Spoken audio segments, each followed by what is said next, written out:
दोस्तों, जब साल 1858 में प्रयागराज में कुंभ आयोजन हुआ था, तब देश में 1857 की क्रांति चल रही थी।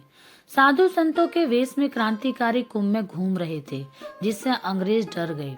रानी लक्ष्मीबाई प्रयाग में एक पंडे के यहाँ ठहरी थी। अंग्रेजों को इसकी खबर लगी तो पंडे को फांसी पर लटका दिया गया। इसके बाद लक्ष्मीबाई ग्वालियर लौट गईं, लेकिन अंग्रेजों की फौज उनके पीछे निरंतर लगी रही।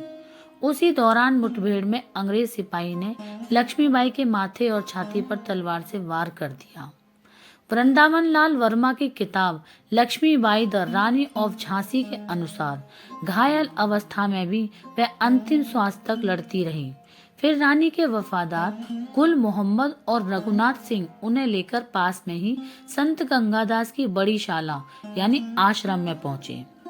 आश्रम में गंगादास और सैकड़ों नागा साधु रहते थे।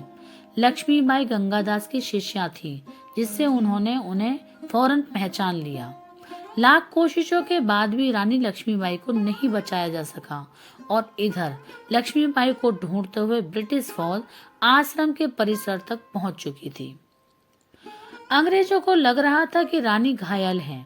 गंगादास ने आश्रम में मौजूद 2000 नागा साधुओं को आदेश दिया कि अंग्रेजों को रोका जाए, ताकि रानी लक्ष्मीबाई का अंतिम संस्कार किया जा सके। भली भांति शस्त्रों से प्रशिक्षित नागा साधुओं ने तलवार और भाले उठा लिए। तोप चलाना भी उन्हें अच्छी तरह आता था।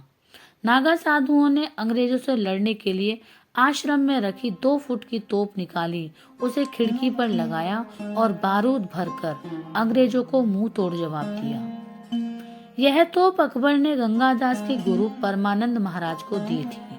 अंग्रेज यह देखकर हैरान थे कि ये माला फेरने वाले सन्यासी तलवार, भाला और तोप चलाने में इतने माहिर कैसे। रानी ने आखिरी वक्त में अपने बेटे दामोदर राव को गंगादास के हाथों में सौंप दिया था। दामोदर राव को बचाने के लिए उनका सिर मुंडवाकर गले में तुलसी डालकर उन्हें नागा साधु जैसा स्वरूप दे दिया। लेकिन अंग्रेजों को पता चल चुका था कि लक्ष्मीबाई का अंतिम संस्कार गंगादास ने किया है और दामोदर राव को भी उन्होंने ही छुपाया है। अब अंग्रेज गंगादास के पीछे पड़ गए थे।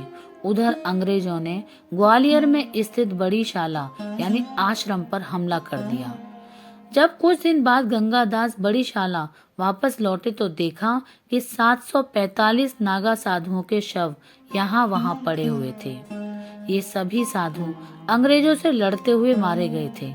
इन सभी साधुओं के शवों का स्वर्ण रेखा नदी के किनारे अंतिम संस्कार किया गया, जहां आज भी उन सभी नागा साधुओं को श्रद्धांजलि अर्पित की जाती है। धन्यवाद।